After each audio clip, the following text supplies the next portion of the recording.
Hello everyone, we are Emmet Communication Technology Co. Ltd. Previously we talked about the bending loss of fiber optics. So today let's discuss how to reduce bending loss. Two ways to reduce fiber optics: bending loss, increase bending radius, and use bend-insensitive fibers, easy to implement in terminal or splice boxes. Well, it can reduce the loss of the optical fiber attenuation coefficient. The second is to use this bend-insensitive optical fiber.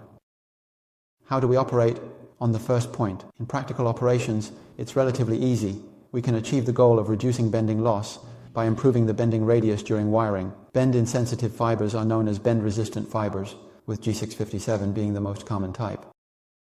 Improving the fiber's bending radius reduces bending loss. Bend-insensitive fibers are also called bend-resistant fibers. The common type is G657, categorized by bending radius. Subtypes include G657A1, A2, and B3. The common types of bend-insensitive fibers, which we often refer to as bend-resistant fibers, mainly include the G657 type.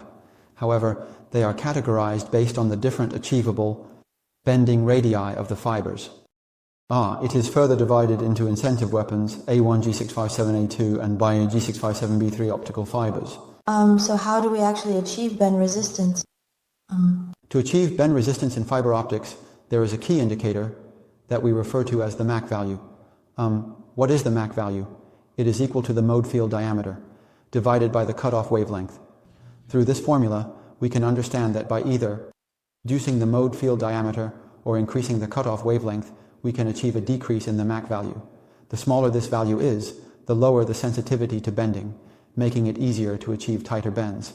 All right, thank you. This can help reduce the MAC value.